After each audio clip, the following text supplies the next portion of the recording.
Hello, everybody. My name is Greg Avola, founder of Untap, and welcome to our Sessionable Saturdays. This is a segment we have on Untap TV where we kind of talk to breweries, bars, and restaurant interviews, talk about what's happening, and a little bit more about themselves. So I'm really excited about our guest today. Before we get to that, I want to talk about our sponsor for this show today, and our sponsor is Drizly. Drizly is a alcohol delivery service, especially now with COVID-19. It's so important to be able to support your local breweries, bars, and restaurants out there, and Drizly makes that happen. And we're offering a $5 off coupon for your first order using Drizly 2020. So once again, go to drizly.com, use the code Drizly 2020 and get $5 off your order. And we thank them for our support. So really excited to talk about our guest today. He's world renowned, known for what he's been able to do within the beer industry. And that person is Greg, co-founder of Stone Brewing Co. Greg, thanks for being part of the show. We really appreciate it. And welcome. I hope you're excited to be on the show. I'm very happy to be here. I'm quite washed out here, so I'll move a little bit. There you go. You're going to get a washed out version. That's what I am. I'm washed out. Well, we're excited to have you on. Goodbye, everybody. We're excited to have you on here. It's the Greg Squared Show, as we've kind of marketed this as, so it's exciting to have that in there. Before we get into a little bit about you, Greg, and a little bit of your background, the most important thing is we always must have a beverage on hand. So what are you drinking on your side, Greg? Share with the community so we can kind of, I'll cheers you. Okay, yeah. Well, I'm going to be my typical go it my own way self. I am drinking a big glass of water because it is still in the AM, and I'm not much of a day drinker. No worries. Well, I'm drinking actually a new beer from you guys, the Stone Viking Space Probe, which is your double all-filtered IPA, 8.5%. Very exciting stuff. I had to go to a few different stores to try to find something unique from Stone that I haven't had before. I'm a huge Stone fan, so I've had a lot of their beer. This is relatively a new one for me. So we'll crack this open here, and and if you're out there watching, make sure you go ahead and check in your beer on Untappd and tag your location as Untappd at Home. It's our venue that we use to support being safe out there within drinking within your own facility, so everyone can drink at the same location, but more of a digital representation. So make sure you check in your beer and raise your beer up. And thank you very much for all watching, and enjoy your first couple sips. Tasty. That's very good. Well, Greg, obviously, people know you from being the co-founder of Stone, but a little bit more about your background in case you've been living under a rock and you don't know who this fine gentleman is with the greatest name on this earth. Greg, tell us a little bit about yourself and how you got started within the Stone kind of empire, for lack of a better word. Well, how I got started in the Stone Empire, I don't know. Those words seem odd to me, but anyways, we'll go with it. Well, I did it by starting the company with my co-founder, Steve Wagner. But going back just a little bit further, I had been living in LA, and I'd been in the music industry, working, production management, those kinds of things, built music rehearsal studio facilities, which I still own. And it was during that time is when my formative beer drinking years were. I mean, I'd been a beer drinker. I always considered myself to be a beer drinker. But if you'd ever said, "Are you a beer enthusiast?" I would have thought that was a euphemism for being an alcoholic. Right? It wouldn't have resonated. We're talking 80s here. So I used to love going to a hole-in-the-wall punk bar called Al's Bar in downtown Los Angeles. And they had Anchor Steam on tap. I discovered this beer, and I was like, wow, beer could taste like this? That's amazing. What is it? And that's when I first learned that I was, that beer could taste really, really good. I mean, like I said, I was a beer drinker. I liked beer, but it was just that next level. So that started me on this rabbit hole that took many years. I'd love to say from that moment in 1987, it was just like this, but that wasn't even hardly possible. It was in an era without, the internet and without social media and, all these connectivity things that we have to learn about the fringes and the less typical, right? Today, it's very easy. And it's a wonderful world for geeks and enthusiasts that we live in today, that we can kind of easily go down rabbit holes.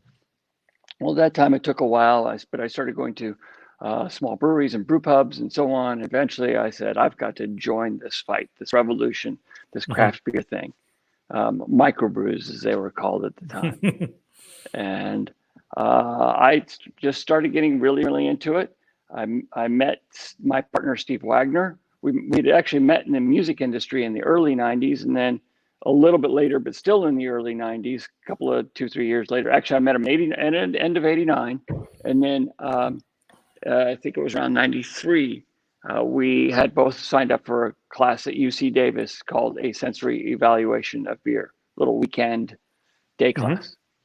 And we re-met at that time, but that was over beer, over the subject of beer. And we started talking, and eventually that led to Stone. Nice. It's an incredible story. I think a lot of people consider Stone as one of the, major players in the craft space, the one that kind of got things started. And you were in 94, 96. When did Stone kind of launch from a year perspective?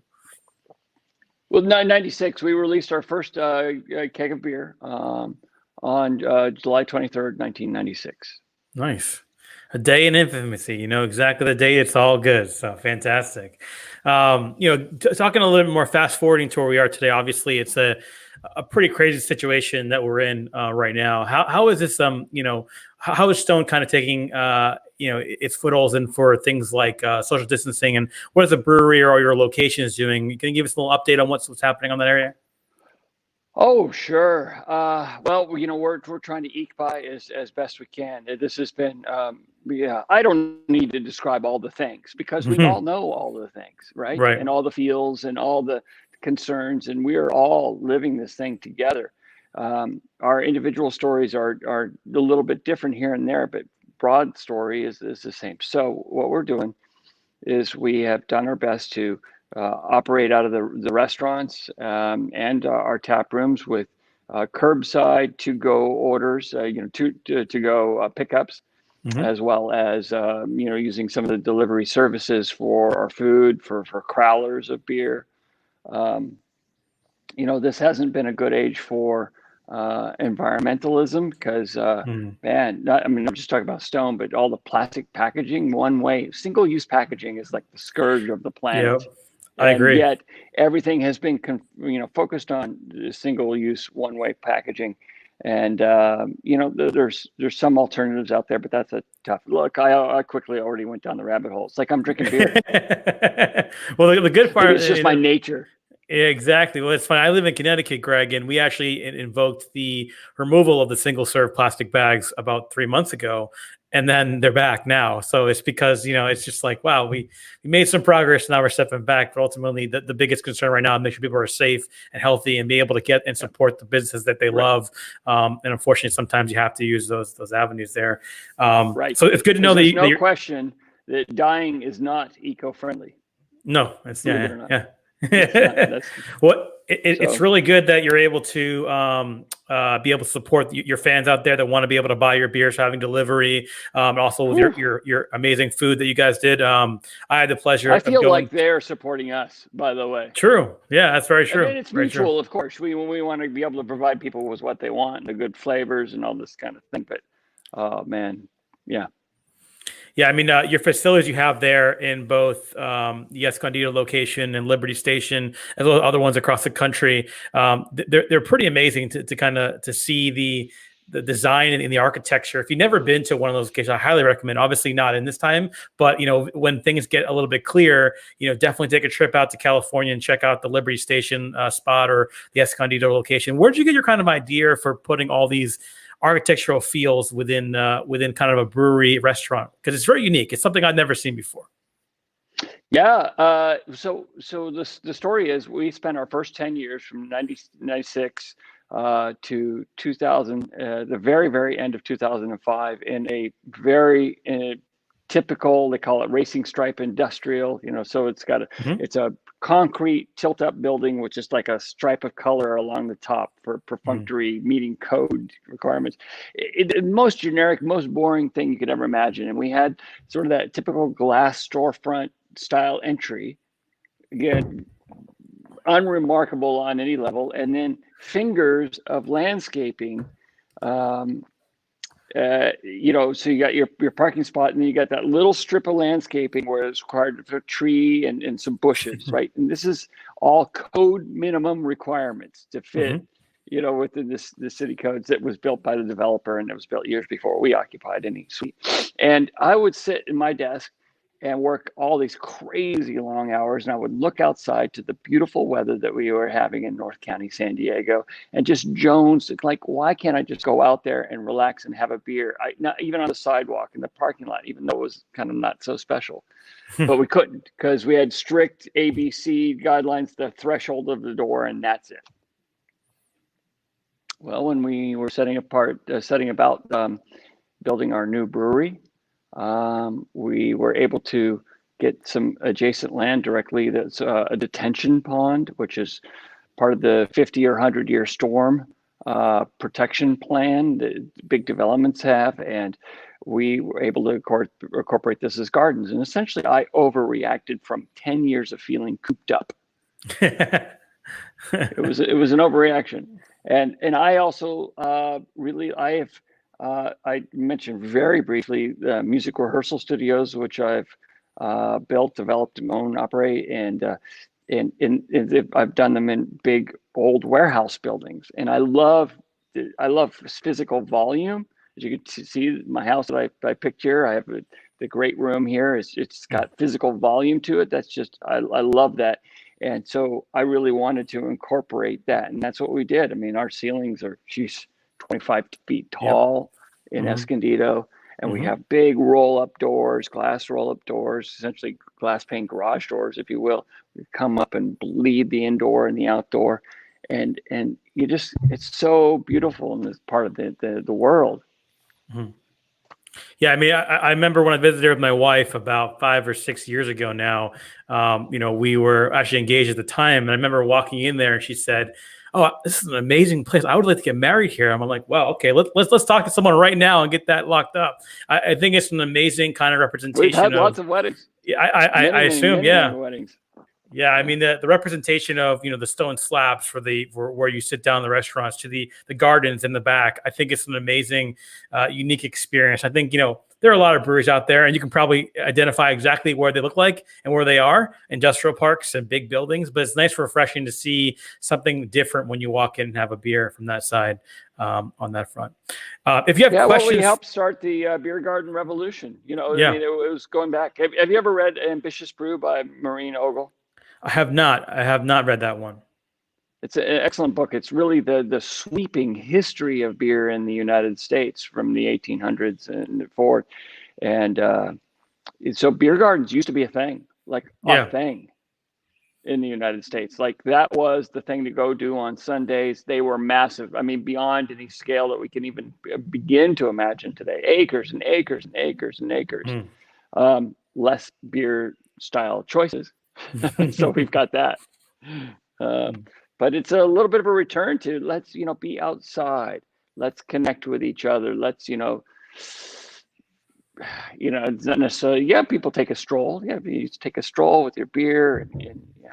Anyways, I'll let you get back on, but I can wax poetically about that stuff. No, I think it's very unique as a whole. But if you're out there listening right now, you have a question for Greg, make sure you use the comment section on your platform. Our team will be looking for those questions to ask a little bit later in the segment. But I wanted to call it out. If you had a question that you wanted to ask, we'll definitely take a look at it. Some of the other stuff that you're doing, Greg, obviously recently you did a live stream of commentary with a new documentary that just came out, Beer Jesus of America. What was it like being part of that project there? I know that the Berlin project is a very thing close to your heart. How has that whole process been for you throughout this documentary and whatnot? That's a lot to unwrap, Greg. Yeah, it is. Can you narrow it down a little bit? Yeah, I mean, obviously, can you kind of describe what the film's about and what the documentary is supposed to be for? We talked about the Stone Berlin as the main piece there, but maybe just for people that hadn't heard about it, what exactly that entails. You bet. So the film is called The Beer Jesus from America, and it's available streaming anytime you want on Amazon Prime Video. And it is a documentary that was created by filmmaker Matt Sweetwood. Just so happened to be an American who studied at San Diego State University, went to film school there, and has lived in Berlin since 1995. And he's created a few films. His other one that I love the most is called Beerland, which is a look into the German beer industry, quirks and interesting, cool little things, traveling around the country to discover his new homeland. That was his earlier film. And so we discovered each other. He discovered me. I don't know, what we were doing in Berlin with the working on our project to be the first American craft brewer to build, own, and operate their own brewery in Europe. And he expressed interest in filming and keeping track along the way. And I said, that's great. I love storytelling, and I want to share this. Of course, we had no idea how it would ultimately end up, and all the trials and travails and the frustrations and just the tear your hair out, maddening face plant, etc. And crazy amounts of joy and fun and discovery and work and passion and all these things built together in a film that was created over more than 3 years of filming. Wow. And last night via YouTube Live, we did a live commentary with me and Matt Sweetwood. Matt logged on live from 3 a.m. in Berlin to do it. Dedication right there.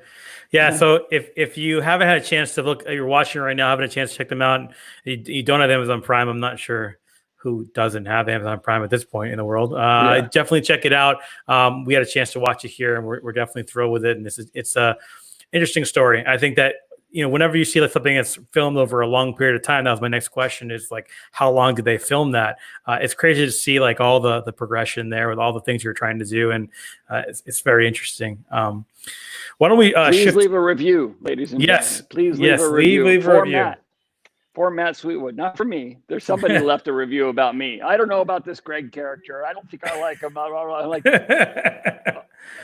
That's like, I don't know, reviewing. Not to relate myself, but that's reviewing, Adolf Hitler in a book about the Third Reich, or in a movie or film, a documentary about the Third Reich. Right. Like, well, I don't like this Hitler guy very much. Okay, we're with you on that one. Yeah, just switch gears for a second. Just do that? No, I'm gonna have to come up with a different analogy. Yeah. Next time. Absolutely. Fortunately, I don't think I bear any resemblance on any level. We have a few questions that are coming in the chat that I want to kind of surface here. One is from Beer is My Church, and asks, as one of the early craft beer visionaries, obviously at Stone, he's interested in saying your view of craft beer in the next 5 years. Any insights there? It's kind of like on the spot kind of question. But what do you think about the future of craft beer in the next 5 years? Now, maybe things are changing specifically with COVID, but what's your kind of overall view of that? It's a great question. I have no fucking idea.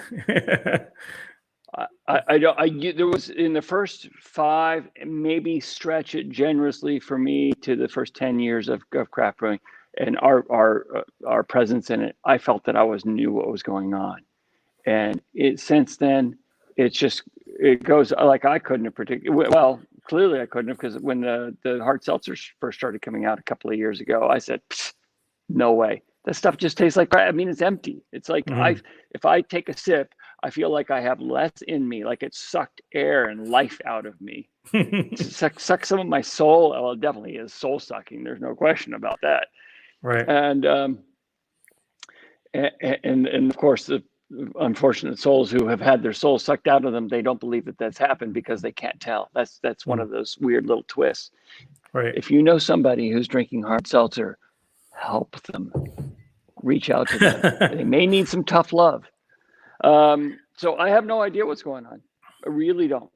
Well, another question that surfaced here, kind of unrelated to that, but more about your kind of path and some of the beers you're making, is from Tim Owens, who asks, where is the inspiration from the Enjoy By series, which is one of my favorite series that you guys have done. Well, how did that start? And any insights on that? Yeah, it was an amalgamation of a variety of insights. So we are a wholesaler in Southern California. So the 7 counties of Southern California, we are a beer distributor, and we distribute, from Victory to, Oscar Blues to AleSmith and Lost Abbey and Bear Republic and Russian River and so on. So it was Russian River, and I work with Russian River. So if you're a bar, or restaurant, or market, grocery store in Southern California, you want some Russian River, you get it through Stone Distributing. And I kept watching, and also through, services like yours. People talk about Pliny, and it says very clearly, and Vinny, and run, enjoy fresh, do not store, keep it for blah blah blah. And people would talk about, oh, I have this bottle of Pliny from last year that somebody bought me, and I've been saving it. And it's like faceplant. You're like, please don't rate it. If you do that, just don't rate it. If you do something that's completely opposite of what the person is intending, and you know it. So anyways, so there'll be all this. And even though it's so plainly listed on there, people clearly didn't follow it. And I thought, well, okay, what if you made a beer? That wasn't the strict inspiration, but that was just an element of it, and one we can all relate to. If you made a beer where you put the enjoy by date on the front and center, you made it part of the name. And this is, I guess, supposed to be where the date is what I'm using my fingers to symbolize here. There's a bottle right here, and it's okay. So, and what if you tried to suck all of the space out of the beer industry? So pumpkin beers were another part of the inspiration. They were so you're basically making a pumpkin beer. You're making it. If I was going to make a pumpkin beer in 2020, which we're not, by the way, I would be using pumpkins that were likely grown in 2019. Right. I would start brewing them. They'd be frozen, pureed, whatever, the manufacturing process. They would be. We'd start brewing probably pretty soon. This is the time. If you're still making pumpkin beer, you're starting to brew it right now. You're getting all your ingredients, and you're starting to brew it, and you would have it produced largely by July, stockpiled. You would then get it to your wholesalers across the United States in August to hold on to and make sure they have their inventory, and then get it out into retailers by late August, September. And you would then, most consumers would drink it in October, and then by November, it's like, untouchable. Okay, so there's so much space built into that. Like, that is the opposite of fresh, right? Agreed. So what if I could, instead, we get everything in very fresh, and we brew it, and the moment it's canned or packaged or bottled, kegged, it goes onto a truck and is on its way to the wholesaler. And what if we called up every one of our wholesalers that were participating and said, hey, the truck's going to arrive on Friday evening, because that's how long it takes, and that's just the timing it's going to get to you. It's going to get to your warehouse Friday evening. You don't receive until Monday mornings. So the truck would typically sit there Saturday, Sunday. Let us ask you a favor. Can you open up your warehouse and receive it, your portion of it, and then that truck's going to go continue, and it's going to go to the next warehouse, so wholesaler, at Saturday morning. And we've asked them, open your warehouse, receive it. And so then on Monday morning, those guys are actually loading it onto their own trucks and putting it out into the marketplace on Monday. And so we sort of sucked all the air out of the system. It's very difficult, which is why we don't have it available all the time. It takes a massive coordination. Right. And oh, by the way, maybe the most important part, we went to our brewing team and said, let's make the juiciest, dankest, just most aromatic, this thing, and do not worry about its shelf stability. Just take that completely off the plate from your brewing mindset as we formulate. And we came up with a beer recipe, which I think me and a lot of us have been very in love with for a long time. Absolutely. Now.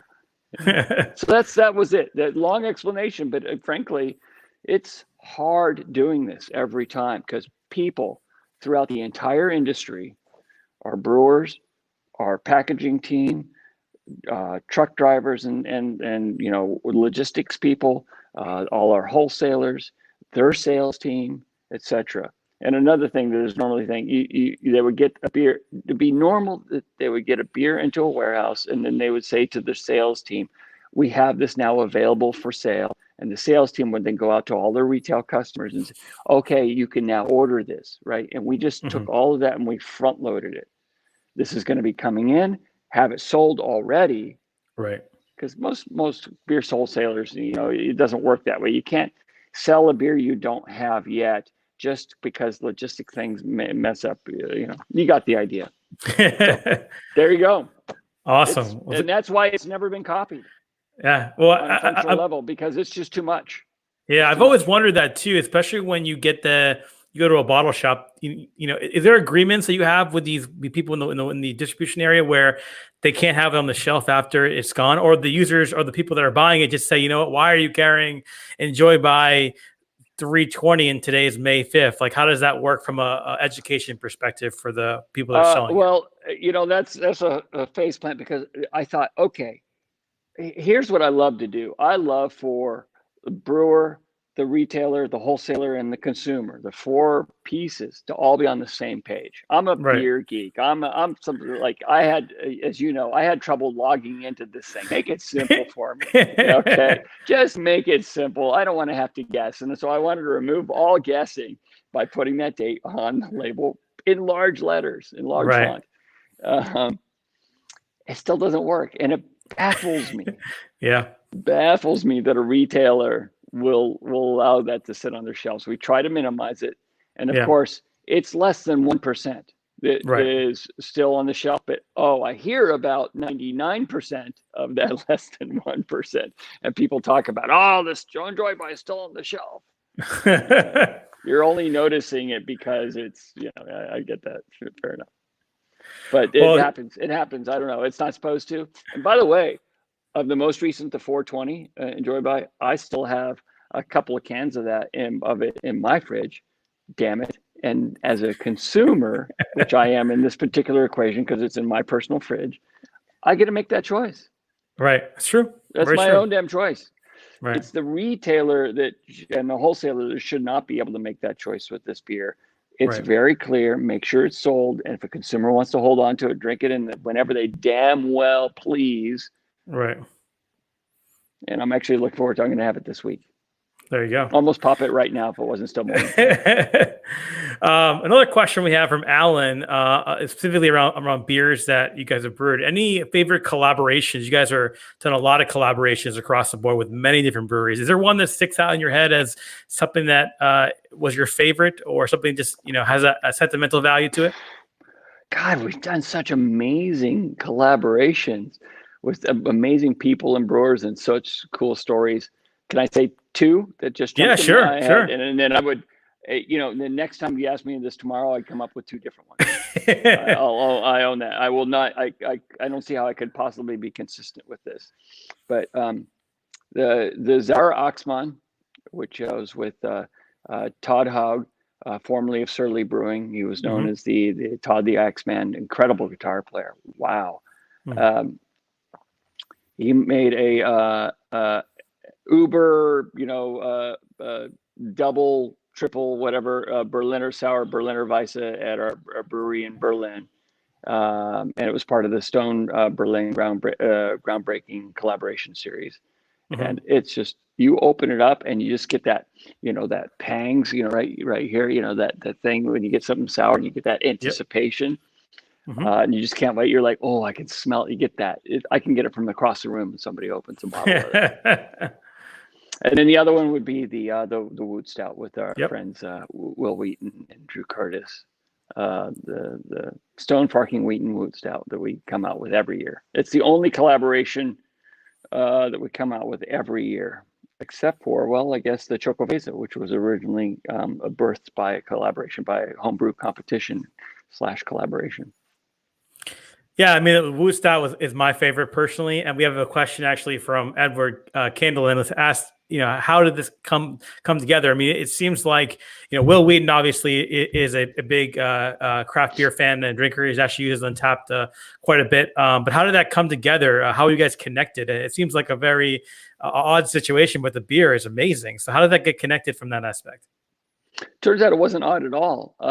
So Will sent a random email to me in 2000, 2001, maybe, so somewhere back then. And he just said, "Hey, my name's Will, and I've been drinking your beer. I discovered it on Amtrak, and I just want to tell you how much I love it. I think it's awesome. And so, I mean, I'm paraphrasing badly, but that, there you go. That was the and I read it. I'm like, well, wait, well, do I know that name? And this was at, I guess you could maybe call, his, the midpoint in his career is, his Right. acting, which he still acts and he does, great cameos and all this kind of cool stuff. But he was less in demand as an actor at that time, and his writing was just starting to take off. Turned out then a short while later, we decided to celebrate our 1,000th email subscriber. Who did it end up being? It was Will Wheaton. Will Wheaton was our 1,000th email newsletter subscriber at Stone. That's awesome. And then fast forward, so we opened up our bistro in 2006 in Escondido, and he came down, and I think I met him somewhere in between there. I'm now fuzzy on the details, but he came down, and we would have dinner he would drive down from Pasadena, where he lived with his wife and their kids, and they would come down, and we'd join him for dinner from time to time, and just got to know him and really liked the guy. Then he started homebrewing years later, the end of the 2000s and early 2010s. He really got into homebrewing, and it was then that the collaboration idea was born. Like, I've known this guy for a long time. He's really done cool stuff. I mean, we had in 2007, we had a Book and a Beer Club series at Stone Brewing World Bistro and Gardens in Escondido. And he was the only author that came and did a book reading. 12 people showed up. Oh boy. 12 only 12 people showed up. Jeez. 12. It would not be the case today. It was a much, much larger crowd today. But we got it early in the curve, and he came and did a book reading, and it was great. And so we've been friends for a long time now. And it seemed perfect. Like, well, hey, why don't we do a collaboration together? And we had typically done 3-way collaborations. And so it turns out we are both friends with Drew Curtis of FARC through completely different avenues. And he came in, and he didn't know shit about beer. He didn't know shit about brewing, and he collaborated wonderfully. He brought in sort of that not knowing, which is a cool thing, right? When you he had the idea of several of the ingredients that worked out so well. So it's been great. Awesome. Well, we'll ask one more question. I'm not answering these questions too long. No, you're all good. Too long-winded. You're all good. You're all good. I think the information, I didn't know that story. I mean, I'm a huge fan of all that stuff, and it's great to hear that information. So all good. Why don't we ask one more question here? This one's from Ben P., which I think is a good question as well. He said he enjoys Arrogant Bastards, noticed the brand split off from Stone, and wants to know if there's a particular reason behind this or any plans to expand that product line in terms of the Arrogant Bastard new brand there. Sure. Well, it's basically a family we call Arrogant Consortia. So Double Bastard, when we brew it, it's been a few years, lives within that. Oaked Arrogant Bastard Ale lives within that. The Bourbon Barrel Aged Arrogant Bastard Ale, and of course Internight Pilsner, our collaboration with Metallica, all live under that. So Arrogant Consortia or Stone are the same, one and the same, just like Dr. Jekyll and Mr. Hyde are one and the same. The two sides of the same coin, very different personalities. Dr. Jekyll and Mr. Hyde, very different personalities. Arrogant Consortia and Stone, also different personalities. We wanted to, it was frustrating to me so many times over the years where people would misperceive, just because we had one beer called Arrogant Bastard Ale, people misperceive that we saw ourselves as being arrogant at Stone. We wanted to have this persona. It's farthest from the truth. I mean, we've been known for collaborations, our environmentalism, our social responsibility, and community inclusion, and creating gardens and places to come with your friends and family. We, like I said, we distribute other brands of beer, a whole portfolio. All this kind of stuff is because we're geeks and we love this. We're very inclusive. And but Arrogant Bastard Ale is its own particular personality, Granted, in many ways, it's a extension of my personality, aspects of it, right?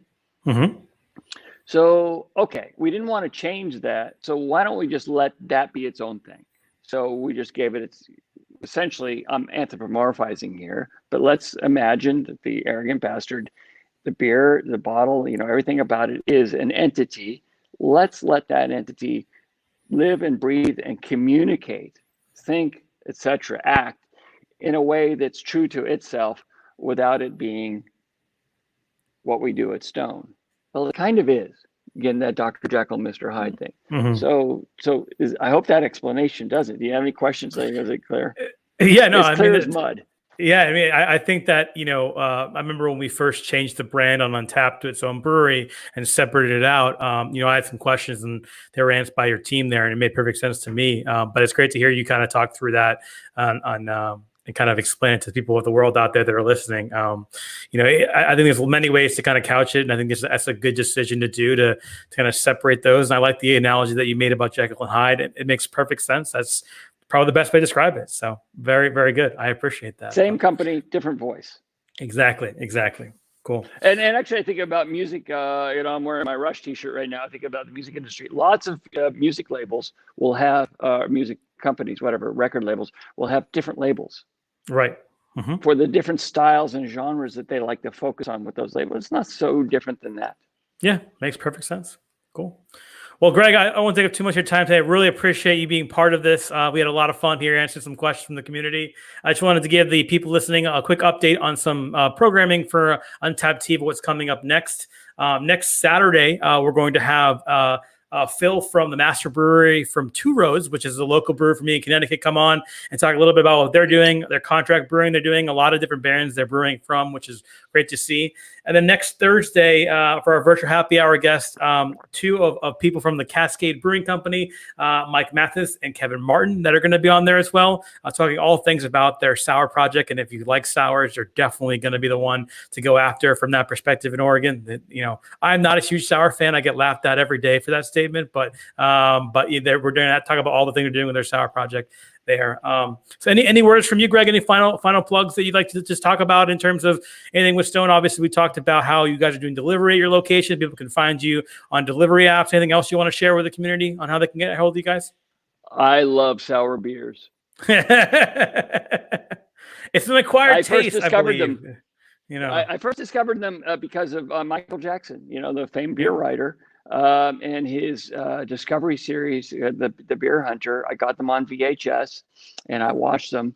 And he was talking about the sour beers of Belgium, and I became so romanticized. And my first trip to Belgium, which was in the summer of 1995, the year before we started Stone, I went to Brussels, and I went to Cantillon, and I went to Moederlambic. I went to Morsabit. And these things were too much for me. It was like, I don't know. Oh, man, it was just bracing. And I said to myself, God damn it, you're going to like this because you think it's awesome. You like the idea of it. So you're going to make sure that your palate catches up with your brain and that romanticism. But I'll tell you, well, it didn't actually take that long because I was inclined to want to like it. And I have been a sour fan ever since. Hardcore. I love that stuff. I love it, love it, love it. That's why we've had Sour Fest at Stone. Yep. Over the years, and Sour Sundays, and my own personal cellar. Got some really awesome stuff. Very cool. Awesome. Well, thank you, Greg, so much. We really appreciate all your time today. One last word from our sponsor. That sponsor is Drizly. Drizly is an alcohol delivery service, and you can basically get food, wine, liquor, and beer delivered to your doorstep. And we're offering a $5 off coupon to your first order using the code Drizly2020. Make sure you check out their app, Drizly.com, and use that promo code. And make sure that when you're using Untapped to check into the Untapped at home. It's really important this time of need to be responsible, especially with social distancing. We want to support our local breweries, and the best way to do that is to check in their beer and add the Untapped at home, telling everyone you're safe. So thank you so much, everyone watching. Thanks to our great guest, Greg. Greg Squared is out. And thank you very much for joining in, and cheers, everybody, and stay safe out there.